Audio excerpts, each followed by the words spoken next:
Your home, Civic Center TV and 89.3 WBLD Orchard Lake, West Bloomfield, Kego Harbor, Sylvan Lake, 89.3 Lakes FM.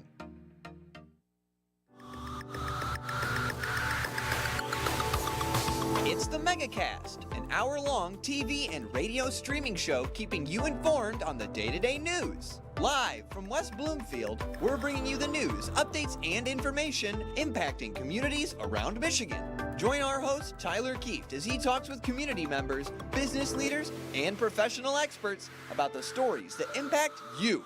You're watching the Megacast on Civic Center TV. Like what you see? Beautiful works of art, masterworks of metal, and accomplishments of artistry will be on display near you. All kinds of artists from all walks of life come together to celebrate their skill and appreciate their work's beauty. Hot Works presents the 2023 Orchard Lake Fine Art Show. Stop by July 29th and 30th between 2 and 10 p.m. between Powers and Daly off of Orchard Lake Road.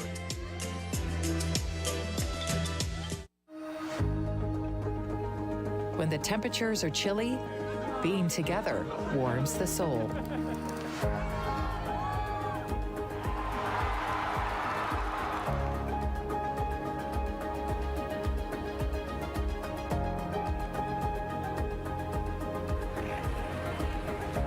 Keep the winter fun going. Help protect yourself and those around you by keeping your COVID-19 vaccines up to date. 1 in 4 Michigan homes has high levels of radon, a naturally occurring radioactive gas known to cause lung cancer. It doesn't matter where you live or what type of home you have. You won't even know it's there unless you test. So don't wait. Testing is cheap and easy, and if there's a problem, it's simple to fix. Visit michigan.gov/radon to learn more. We took action. Will you? You're listening to your radio homes for the Megacast, 89.3 WBLD Orchard Lake and 88.1 WBFH Bloomfield Hills. Today's edition of the Megacast begins now.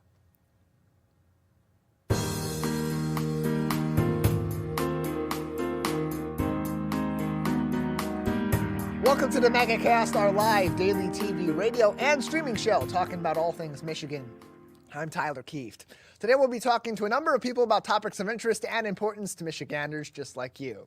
Let's begin with what's making headlines today at CivicCenterTV.com's local news page. Our top story comes from Hannah McKay at the Detroit News. A tentative date has been set for the beginning of the trial against the Oxford High School shooter, set to begin this summer on June 2nd. The date was tentatively set on Friday during a virtual hearing with Oakland County Circuit Court Judge Kwame Rowe.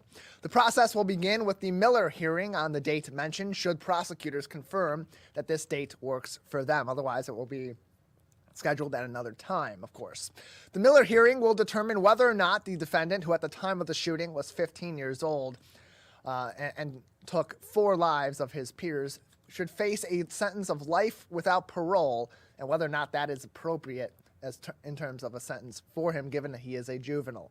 This includes factors such as maturity, family life, nature versus nurture, the nature of the offense that he had committed, and the juvenile's role in the activity, as well as other contributing factors, given the fact that we know some information about his home life, that we know some information about where his mindset was in the days and the weeks leading up to the shooting at Oxford High School, and that he was the sole person involved in the shooting.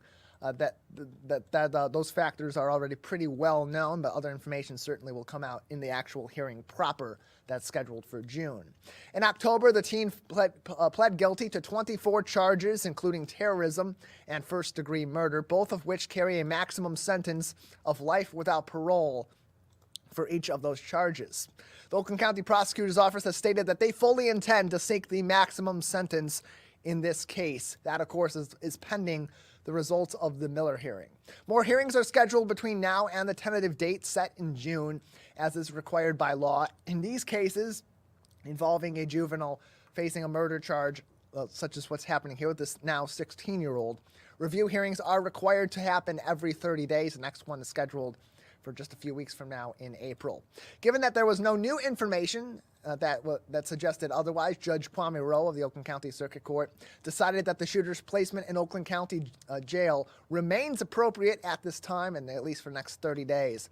The 16-year-old will remain in jail with adults in the Oakland County Jail. Of course, he is in a separate area, not around the general population that is in that particular jail. Both of the shooter's parents, however, are in those areas, as they are also currently being held in the Oakland County Jail, where they face a number of charges, including involuntary manslaughter, and may face up to 15 years in prison each, should they be convicted.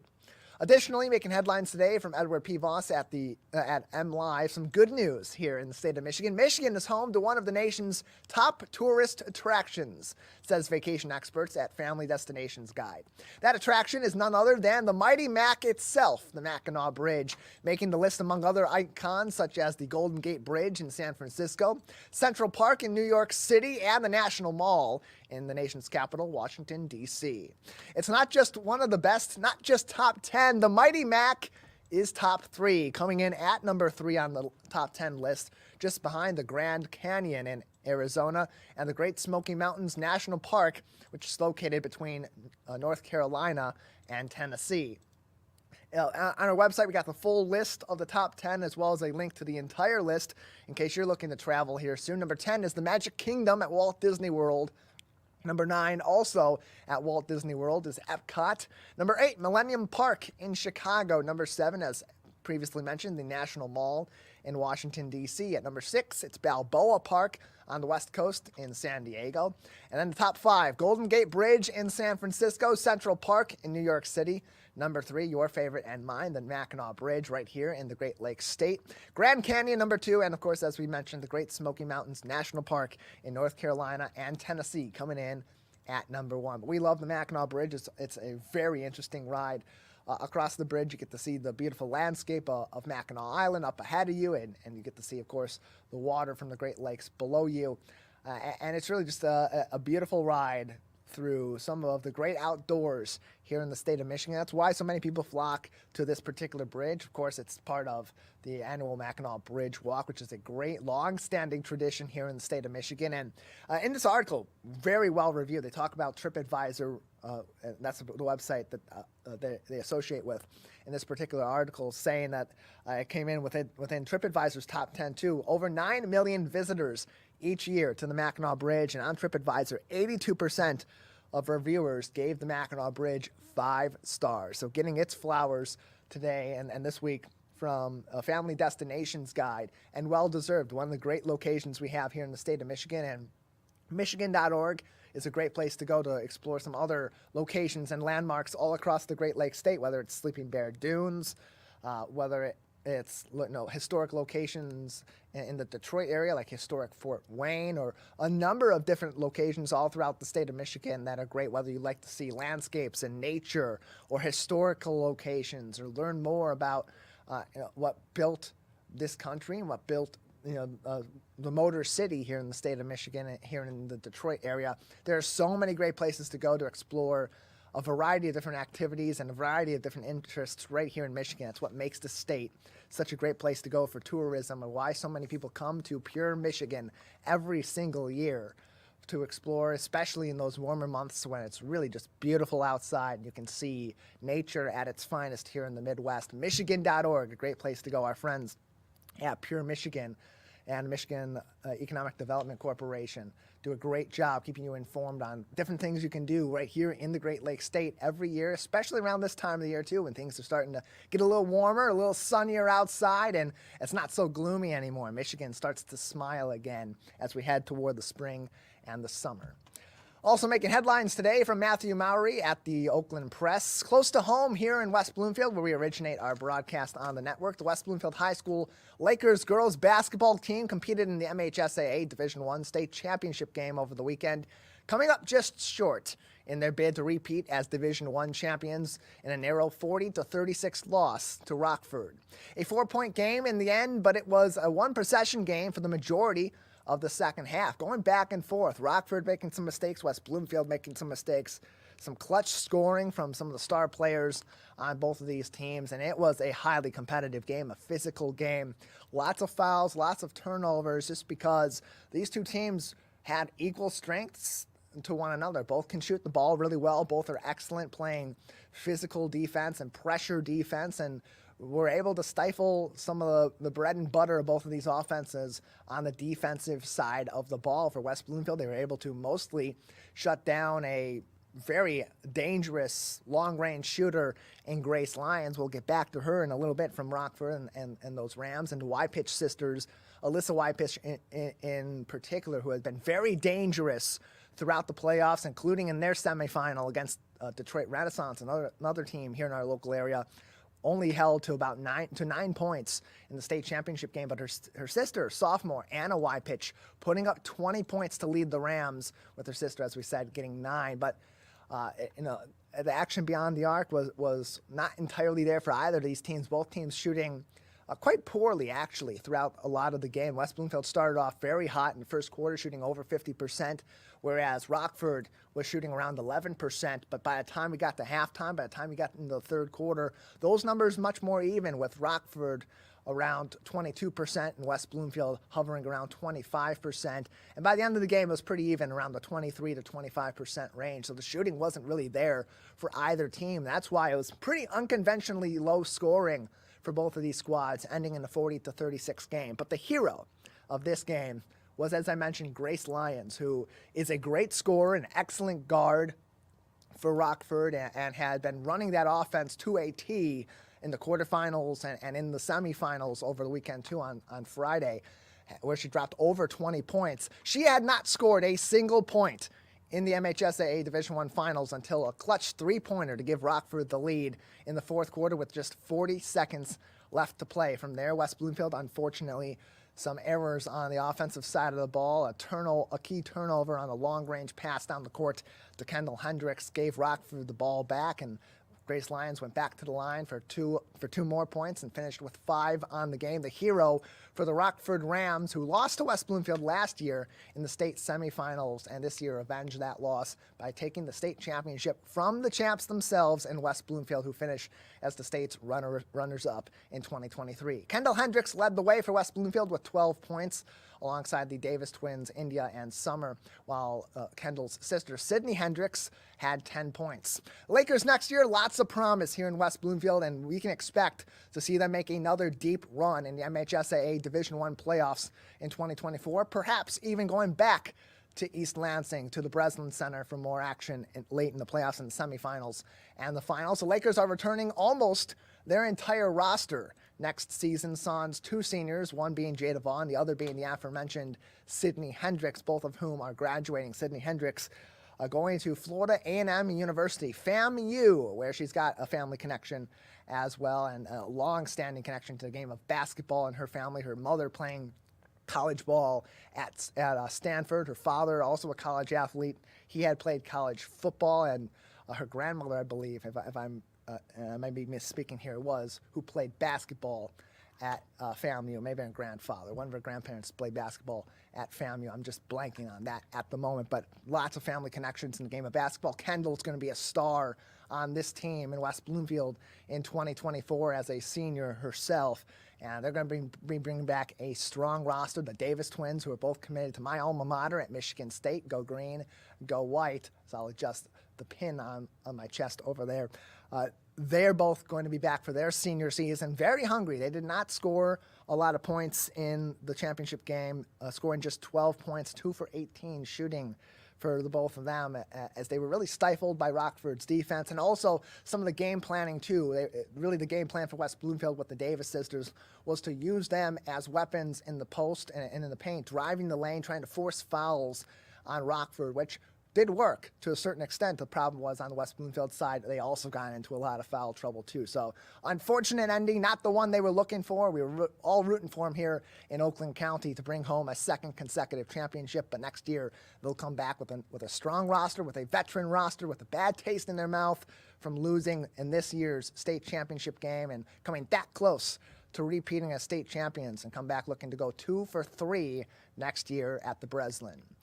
Finally, making headlines today on our local news page on civiccentertv.com from the Detroit News' Carol Thompson. Also in West Bloomfield over the weekend, people of a number of different religious backgrounds gathered at Temple Israel to celebrate peace, tolerance, and unity in the interfaith community. It was what's known as the World Sabbath, and in this case, the 23rd annual edition of this event, bringing worshipers of Islam, Christianity, Hinduism, Judaism, Sikhism, and more all together in one location to celebrate each other, to learn about other religious communities in the local area and find some commonality amongst the differences that do come from different cultures in any local area. Its intention is to show those of other faiths a glimpse of what their neighbors' worship looks like, and to show that while everyone practices their faith differently, they all serve similar purposes in the end. It was led by the Interfaith Leadership Council, an organization that was founded in the wake of the 9/11 terrorist attacks in 2001, which is now a nonprofit aiming to bring together people of a variety of different faiths in the local area, and they continue to do amazing work. They meet regularly. Sometimes they've even met right here in our studio, in this very room, in this studio at Green Media Center in West Bloomfield. And it really is about bringing these various religious groups together and finding commonalities and fostering that unity between different sub-communities here in Oakland County and in metropolitan Detroit, an area that really is truly a melting pot. You look at various areas of Oakland County and different religious backgrounds that are there. You think about southeastern Michigan and different populations all throughout the local area, whether you look at the Chaldean community here in West Bloomfield and in this surrounding area, Iraqi Christians, Middle Eastern Christians, and then other Christian communities as well, Catholics, different denominations of Christianity, Judaism, plenty of different temples and synagogues in the local area. You got the Islamic Unity Center in the local area as well, and so many different faith communities here in Oakland County and southeastern Michigan, in the Detroit area, and across the state. And it's groups like this that I think do amazing work to help bring a number of these communities together at a time where we really need to see that. We've seen religious hate speech becoming more and more of a problem in the recent years in our communities. Heck, we talked to Dave Dulio from Oakland University, their professor of political science, the director of their Center for Civic Engagement, and they just held an office hours, which is really interesting. And I've watched this back, and it is a very compelling program. And so, support our friends there at the Center for Civic Engagement at Oakland University, oakland.edu/CCE, or search Oakland University Center for Civic Engagement on YouTube, and you can watch that office hours back. It featured Oakland University President Ora Hirsch-Peskovitz, and they talked all about the rise of anti-Semitism in our community. We think back to when the Interfaith Leadership Council of Metropolitan Detroit was founded, as was mentioned in this article, surrounding the 9/11 attacks in 2001. That was a time that in the wake of those attacks, the Islamic community in our local area, the Muslim community in our local area and all throughout the U.S. and communities around the world that practice Islam, they were under attack as well. And in some cases, they still are today under attack in association, unfortunately, with these radicalized groups around the world that use their religion as a crutch to justify atrocities. So whether it is someone that is claiming that they practice Islam or they practice Christianity or any other religion of these kinds, that are religions that practice peace, that preach peace and unity and togetherness in the community and tolerance in the communities, whether or not you're one religion versus the other, those that are using their religion as a crutch to spew hate and violence toward others are not practicing those religions. They don't reflect those religions. And that's why these groups are so important, because the Interfaith Leadership Council of Metropolitan Detroit, other groups similar to it, not just in our local area, but around the U.S. and around the world, they really do amazing work to bring different communities together and find those commonalities, learn more about each other. Look, we can hate each other all we want. There's a million different reasons to hate someone that you know, to hate someone that you don't know, and often those reasons are garbage. They're garbage. I got another word for it, but we're also on terrestrial radio here, on top of on cable television, and we're a government organization, with us being a service of the Greater West Bloomfield Cable Communications Commission. So I'm not at liberty to say what's actually on my mind in that regard. But hate is often motivated by garbage. And in these cases, the best way to stomp that hate out of a community is to have conversations with people that aren't like you, that are from different walks of life, from different experiences, from different religious and ethnic and socioeconomic backgrounds, because the more you learn from people of those different backgrounds, the greater world view you have, the more perspectives you can take on, the more empathy you can practice, and the less of an effect that hate has in our community, because the only thing that's stronger than hate is love.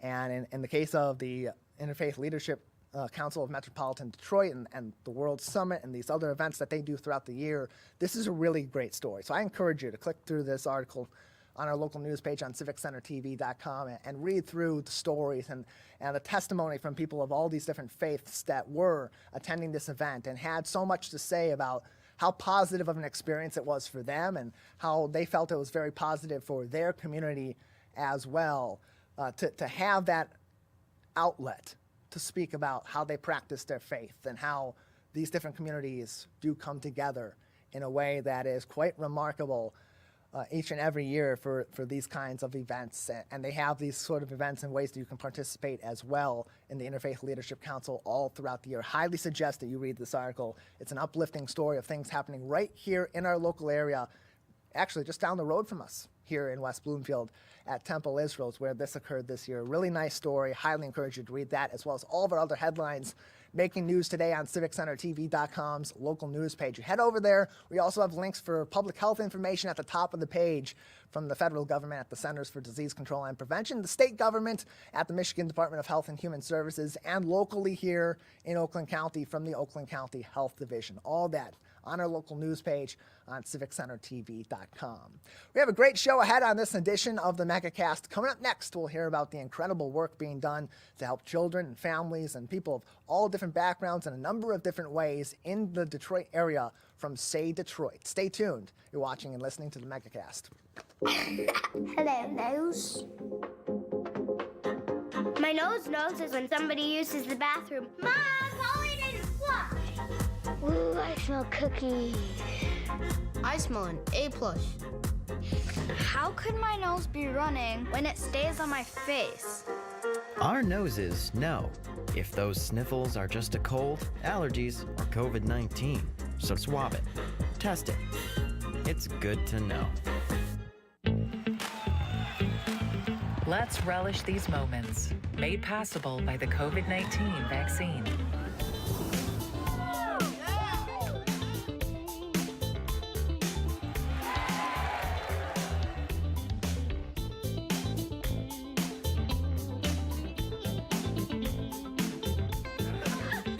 Keep the festivals going by keeping yourself protected and your COVID-19 vaccines up to date.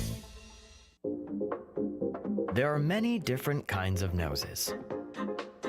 Our noses can sniff out all kinds of things. Good things and bad things. Your nose knows if those sniffles are just a cold, allergies, or COVID-19. So swab it. Test it. It's good to know.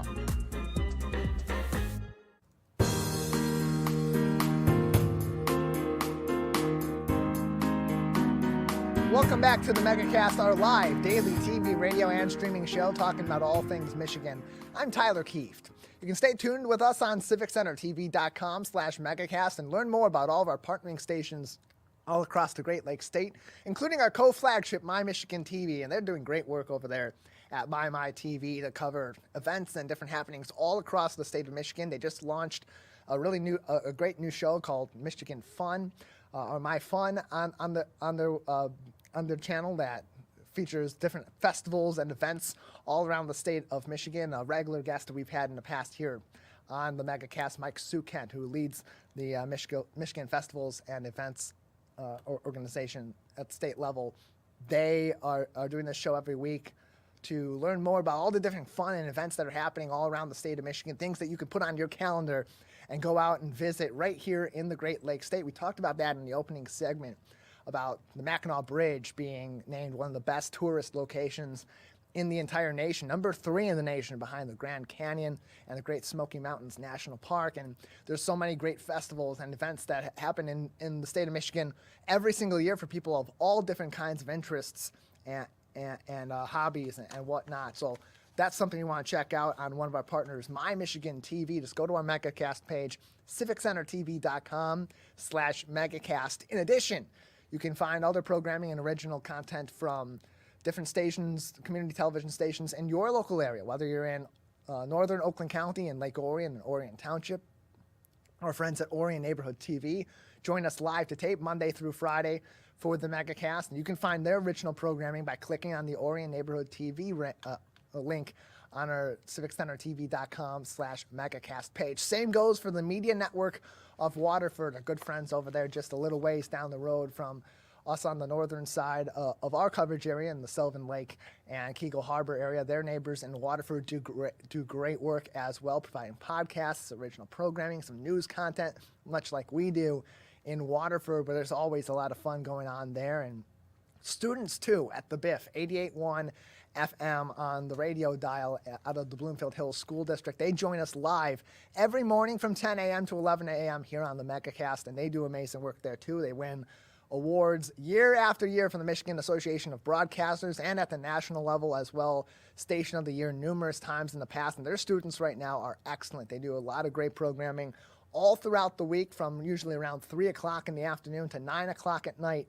Monday through Friday. You'll hear students on the radio doing shows. They're talking about Broadway. They're talking about sports. They're talking about news. They're DJing. They're doing all different kinds of great radio broadcasting right here in Oakland County. And students, they're learning. They're the next generation of broadcasters. Check them out. civiccentertv.com/Megacast. Just click on the 88.1 The Biff link to learn more about them and all of our partners. And of course, you can always find us on demand. Our full episodes and each segment are posted usually around 1 o'clock in the afternoon after our shows conclude at 11 o'clock a.m. for our live programming. And of course, you can always join us live Monday through Friday from 10 a.m. to 11 a.m. right here on the Megacast. Our first guest today joins us from Say Detroit, an organization that works with families and with individuals in the city of Detroit and in the surrounding area in a number of different facets, whether it be education, whether it be housing, and more. And joining us now is Richard Kelly, their executive director, to talk about all of those great programs and initiatives from Say Detroit. Richard, thank you so much for joining us today. Thank you, Tyler. Great to be here. Yeah, glad to have you on. To start things off, tell us a little bit about yourself and the organization, the history of Say Detroit. Absolutely. I would love to. And thank you as well to our partners, Share Detroit, for thinking of us and including us as part of this today. But yeah, so I am a native Southeast Michigander, grew up in the area here, went to Michigan State University, spent a little time out west, but realized quickly that the Midwest was my home and longingly looked forward to getting back to the Detroit area and working here and raising my family. And so I was happy to learn of this opportunity a few years ago with Say Detroit and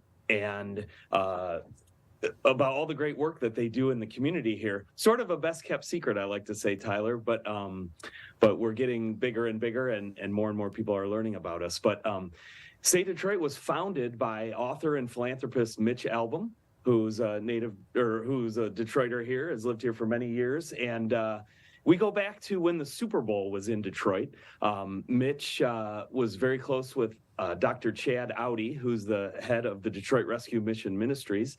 And during the Super Bowl time, if you remember, the weather was really bad back in 2006. And the city of Detroit sort of rounded up all the homeless people and put them at one of Chad's shelters. And Mitch had learned about this and said, well, that's not right, in an effort, I guess, to make our city look better when we were going to have guests from out of town. And Mitch went down and spent a night at the homeless shelter, and he wanted to learn more about the people that were there and what was going on with their situation. And he tells a story of when he was checking into the homeless shelter, just like everybody else, one of the guys in line turned around and said, "Aren't you Mitch Albom?" And he said, "Yes, I am." And he said, "What happened to you?" And that really resonated with Mitch, that we're all just one bad incident away from being in a very different situation in our lives than we are in today. And that was really the birth of Say Detroit. After that visit to the shelter, Mitch wrote a column that weekend that the Detroit had rounded up our homeless and put them at a shelter. And what happens when the Super Bowl goes away? We just send them back on the streets. And what is their care going to look like? And so they determined that it would cost around $60,000 or so to keep everybody in the shelter through at least the spring when things started to get warm again.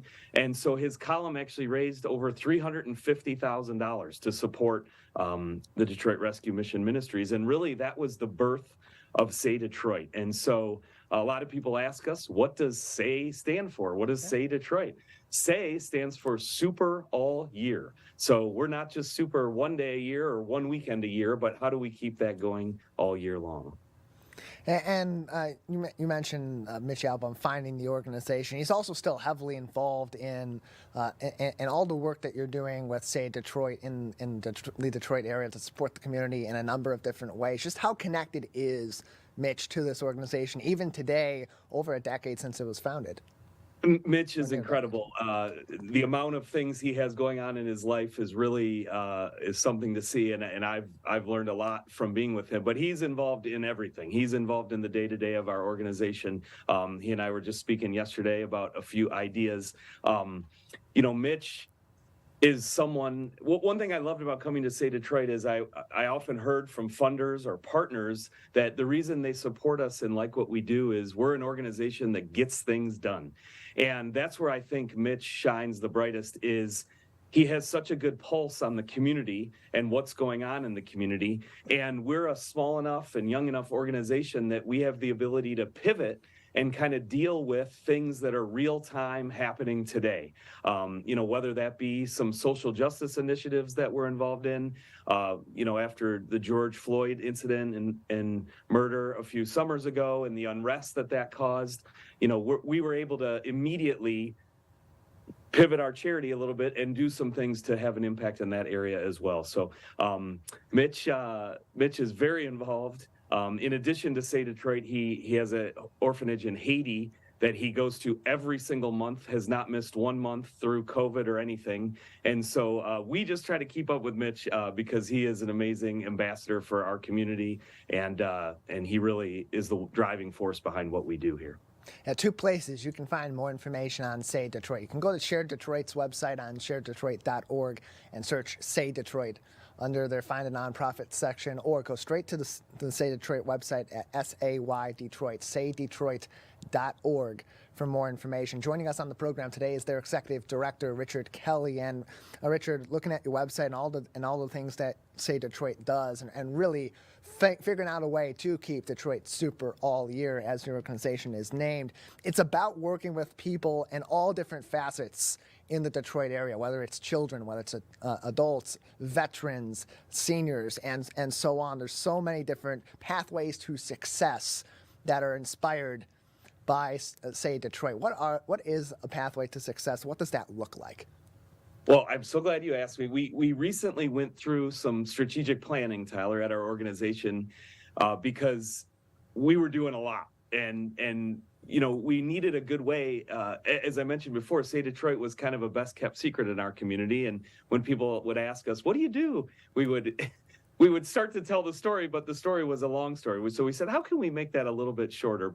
So we really worked hard with our board to come up with kind of a new mission statement for ourselves. And that's where this Pathways comes from. And, when you look around and, where I grew up in Southeast Michigan is I had a lot of opportunities presented to me to help, whether it was navigate my way into college or into the working world or to volunteer or give back to the community.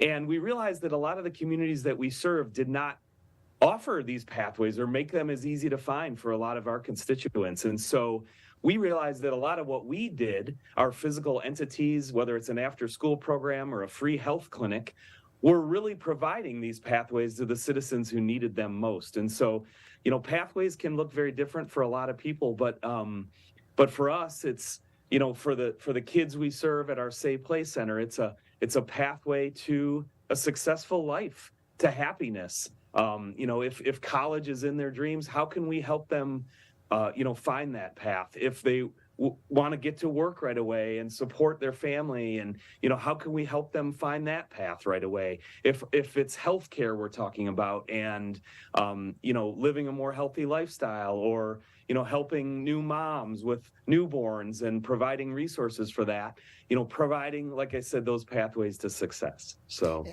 And Richard, there's so many different resources that do go into providing those pathways to success to individuals, certainly to families as well. Elaborate for us on some of those resources that Say Detroit does provide to these families in the Detroit area, and how they get access to these resources. Absolutely. Well, I think I'd start with our kind of two biggest physical entities that we have. And one of those is the Say Detroit Play Center in Detroit, which is an after-school program for kids in really the Metro Detroit area, but really all over Detroit. We're very blessed that we have a fleet of buses. And to keep it real simple, we pick kids up from school, we bring them to the center, we provide a warm meal to kids, many of whom are facing food insecurity issues.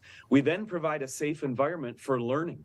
And whether that's homework help, or tutoring, or just general educational assistance, they get that help at our center. And when they're done with that, and they're doing a good job in their schoolwork, they then have their use of our facility. And our facility has wonderful sporting venues, a beautiful football field, a basketball court, but we also have a lot in the arts, so a recording studio, a music studio, a dance studio. And so exposing all of these kids to different things that they maybe wouldn't have gotten a chance to do before is a lot of what we do at our center. And I like to add that we then drive the kids home at night and drop them off at their homes so that the parents can feel safe that their kids were in a safe environment and were returned home safely with a full belly, with their homework done, and with success. And I would also just touch on our health clinic as well. Our health clinic is a free health clinic in Highland Park, Michigan. That we do accept insurance there now. We just started accepting insurance, but we also have all sorts of free services there. We've started new programs there in the last year.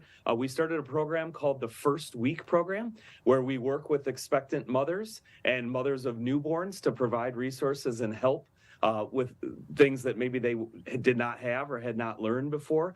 We have an event once a month called Wellness Wednesdays, which is focused on the women in our community and providing resources that are exclusively targeted to them and their needs. And so we actually just threw our first ever baby shower on Sunday we had 32 expectant mothers in, and we had a wonderful baby shower to provide them a lot of the resources that they will need as they move forward in their life. And so those are a few examples of resources that are available, and all of it is free of charge. Our after-school programs, our health clinics, our other programs that we run. We have a program where we give away bicycles to those in need in our community. We realize that the homeless community uses bikes to get around and a lot of transportation. And so we said, well, let's try to help provide more bicycles to those in need. So we have a lot of different ways that we can impact people throughout Metro Detroit. And nearly 17 years, actually over 17 years at this point now, with this, with it being founded around the time of the Super Bowl, that Say Detroit has been doing this amazing work in the Detroit area. And Richard, and I know you're relatively new to the organization, but just what sort of an impact has Say Detroit had in Detroit in these 17 years plus? Well, I like to think that we've had quite an impact so far, and we have a long way to go. One thing we heard recently about our Say Detroit Play Center in Detroit is the values of the homes in the neighborhood that we're in have started to go up a bit. And we like to think that having our play center in the middle of a neighborhood at 7 Mile and Van Dyke is really an anchor for that community there. The Osborne neighborhoods, Osborne High School is nearby, and that we've provided an anchor for a lot of the families that live in that area. But, I was just doing some quick math, Tyler, before we jumped on this call, and we have over 100 kids a day come through our center every day. And, for both the school year, and then we do a 6-week summer camp as well. And just doing some quick math, that's over 20,000 young people that come through our center on an annual basis. I just received some reports from our health clinic, and we had over 3,500 patient visits last year at our health clinic. I didn't mention before, but our clinic also has a pharmacy where everything is free at the pharmacy. And we did well over $100,000 in prescriptions last year at our health clinic as well. So, we are just starting to really figure out how to measure our impact in a better way.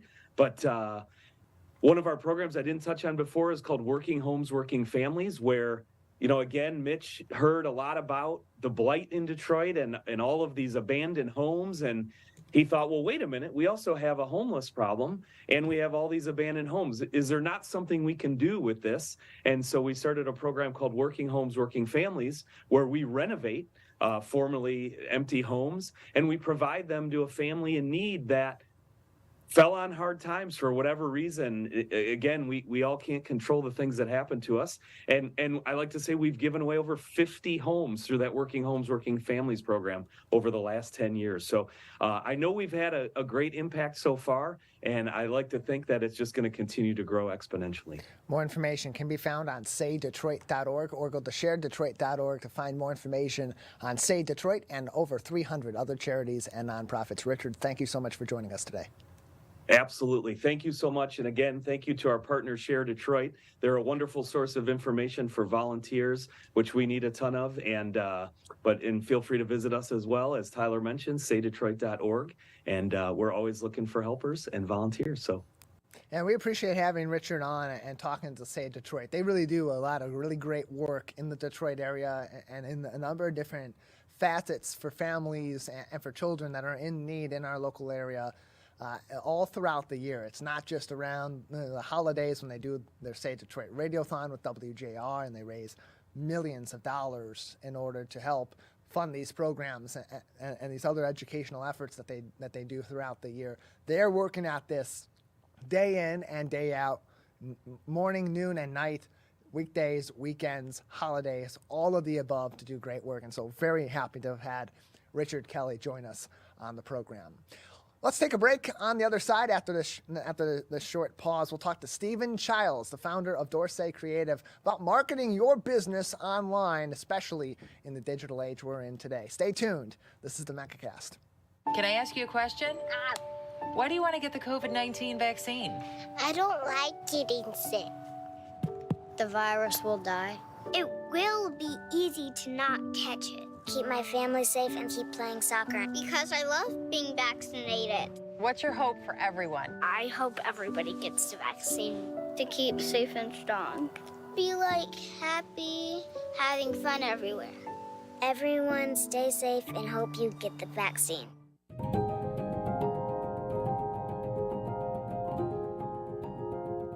I'm Steve Eiserman of the Detroit Red Wings, and I think every child in Michigan deserves a safe, healthy, and happy childhood. Can we build a state where Children Trust Michigan isn't just a name, but something our kids believe? Please support Children Trust Michigan as the voice for children and families by visiting the website to learn more.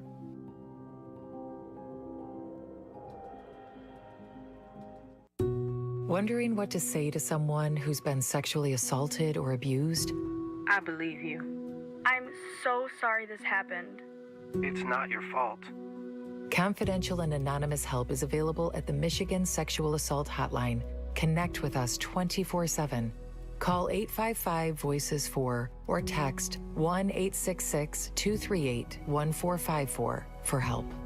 Learn more at michigan.gov/voices4.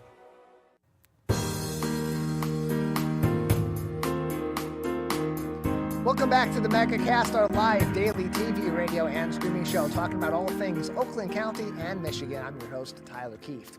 You can always find more information and keep up to date with us on our website at civiccentertv.com/megacast.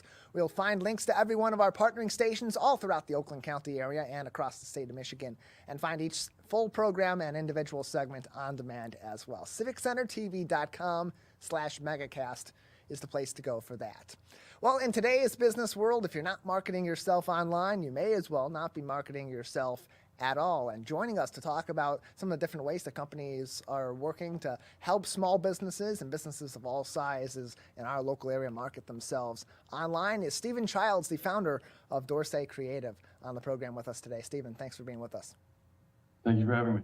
Glad to have you on. So first off, tell us about your business and some of the different things that you do, the services that you provide to help businesses put together a marketing plan and execute a marketing plan in today's world that's so driven by marketing on the internet.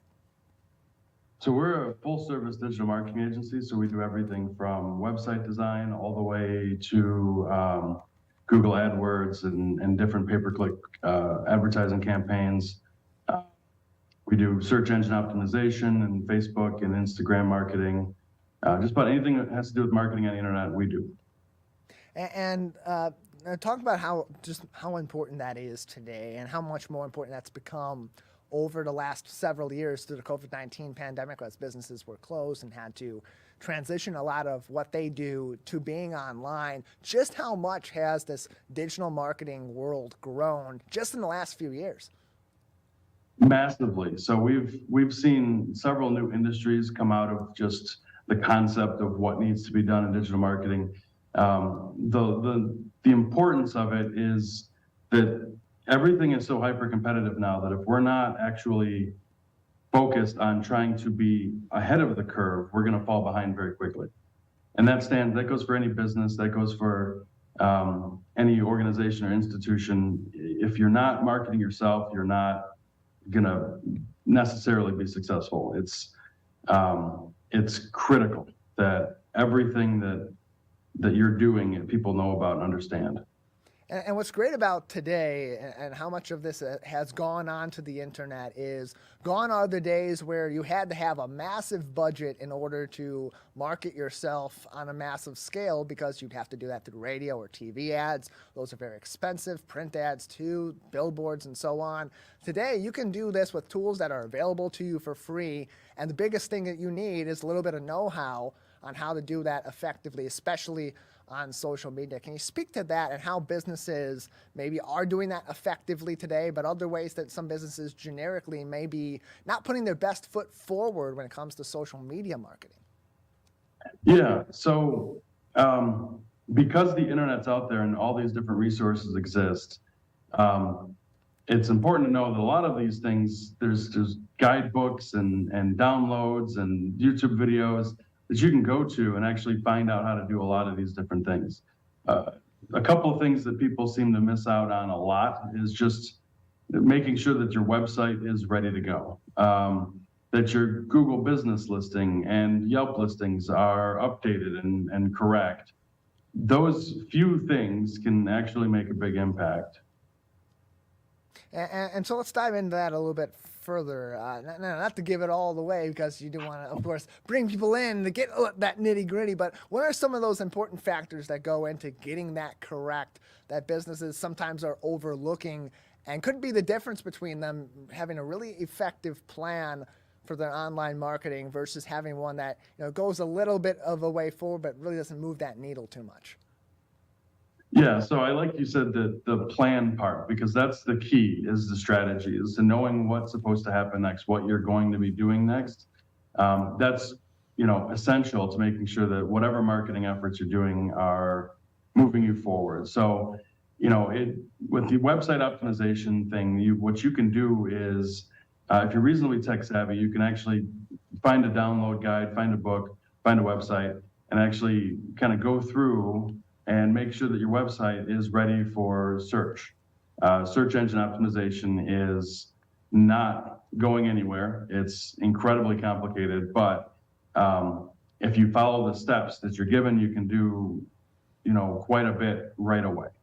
And just doing that means, if you do it today, you're gonna get something out of it tomorrow. Claiming your business listing on Google, Yelp, Apple Maps, or Bing, those are all free. So also don't let anyone charge you for that, because they're totally free. You just have to go in there and make sure that what you're doing, it makes sense for your business. There's also things like Facebook ads, which typically can provide a relatively reasonable return for a very low cost. So there's a lot of different things that can be done. Email marketing is another strong, method that's cost effective. you can do different business assessments and find out like what your website looks like to the search engines. You can just regularly post on social media. I mean, that's a pretty effective way of garnering attention, attracting business, and attracting new customers. And all of these things work, whether you are a business selling to another business or you're a business that sells to a consumer. So they both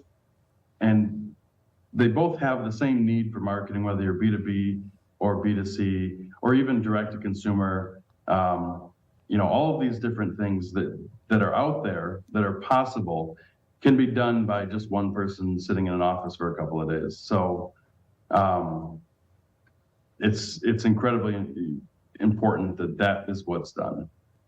You can find them on social media, on Facebook, on Instagram, and on LinkedIn at Dorsay Creative, and find them online as well. DorsayCreative.com, DORSAY creative.com for more information, or call this Pontiac-based business at 248-775-1250, 248-775-1250. Joining us on the program today is the founder of Dorsay Creative, Stephen Childs, with us on today's edition of the program. And Stephen, the great thing about the web, about SEO and about social media marketing is that, as you mentioned, a lot of these tools, just on a basic level, are free for companies to utilize, and especially today, given the state of the economy with inflation and with companies really needing to be tight with their money in order to keep moving their bottom line forward.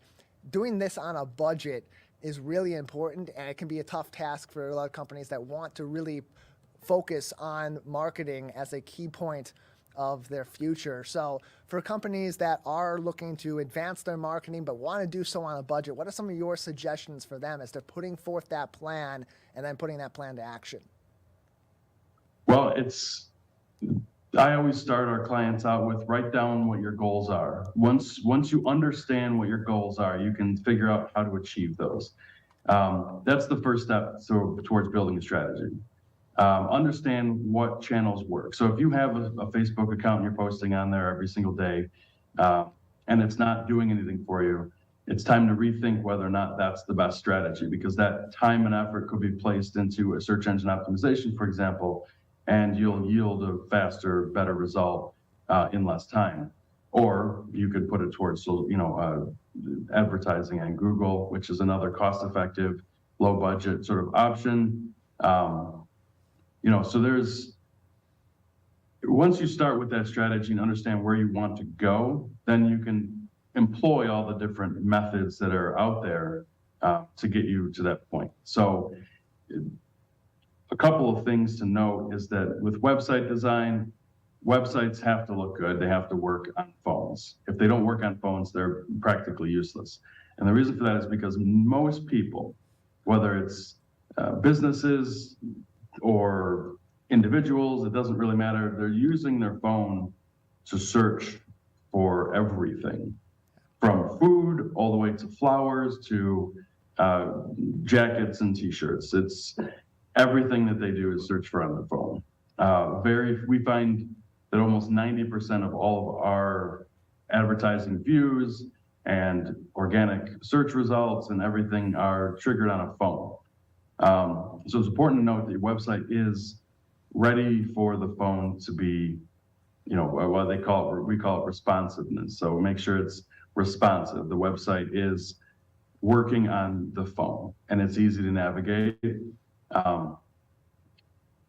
So once you understand what you want to move towards, then you can focus on what needs to be done. So I would start with your goals, then apply those goals to how you can achieve that in the various realms of marketing. So that could be your website, it could be search engine optimization, it could be making sure Google My Business listings are working, it could make sure that your social media is effective. There are lots of free or low-cost social media workshops that you can attend that will give you a pretty good insight into how to make the most of social media. There's, if you have an email list and you're not leveraging that, that's, you might want to think about doing that. if you have the opportunity and the funds, you can go with, either do an online business assessment, or you can find a company that actually run an assessment and see where your shortfalls might be. But start with that strategy, then work that strategy into a plan, and then execute that. Don't forget the execution part. And all this is great advice from a company that can also help you with this as well. And so, Stephen, a few more minutes with you today. How can a company like yours come in and take the strategy that these companies may have put together for themselves and some of the ways that they want to affect that strategy and take that to the next step to make it that much more effective? So if you have a strategy built out, or the semblance of a strategy, or understand what your goals are, companies like ours, agencies, what we typically do is going to go over that and create a new strategy. We're going to look at all the different things that you're trying to achieve, and then we're going to put that to work. And some of the stuff that we do might take a little bit of time. It might yield immediate results. So it depends on what the point is and what the objective is and what your goals are. So if your goals are, a year from now you want to double sales or something, that's where the strategy comes in place, and that's where we might employ SEO. If you want sales now, to build capacity to do more advertising, then your best bet is to do something on, social media advertising or Google Ads. So what's important to note is that when you're dealing with an agency, we are experts in what we do. We're very knowledgeable, and we exchange the information, not necessarily between ourselves, but we exchange the information that exists on the internet, and we make it our business to keep up with all the changes that are happening in the marketplace. 2 years ago, Google made some massive changes to search algorithms that basically anyone who had great rankings lost those rankings and had to re-achieve them because they shifted to a content focus. Well, we were ahead of that, and we knew that change was coming, so none of our clients saw an impact on that. So those are the kind of value adds that agencies have, but you also get, depending on what kind of agency you're going with, more than one head to do the work and to put together the strategy and to execute what you want to achieve. More information and ways you can get in contact with them can be found on DorsayCreative.com. DorsayCreative.com. We're joined by the founder of Dorsay Creative, Stephen Childs, on today's edition of the Megacast. Stephen, got another minute with you before we'll need to wrap things up today. You recently achieved your minority-owned business certification from the National Minority Supplier Enterprise Council. Tell us about that and how that is helping your business take that next step forward as well. Well, a lot of corporations look for that particular aspect of businesses. We're one of few marketing or agencies that actually have that. And it was quite a rigorous process to go through to actually get that. We have to provide a lot of proof of everything, really, all the way down to finances. And once we do, and we get that certification, it helps any business that's minority owned with securing new contracts. The opportunity for grants and loans exists. It's really a way to leverage all of the possible things that are out there for you. Well, congratulations on the certification, and thank you for joining us to tell us about all the great work that you're doing and provide some advice to businesses that may be in need of some help moving that marketing plan forward. Stephen, thank you so much. That is going to do it for today's edition of the Megacast. You can always keep up to date with us on our website at civiccentertv.com/Megacast. Big thank you to our guests for being with us on today's program, as well as our dedicated crew at the studios of My Michigan TV and Civic Center TV. For all of our team here at the Megacast, I'm Tyler Kieft. Until next time, take care of each other, and we'll see you very soon.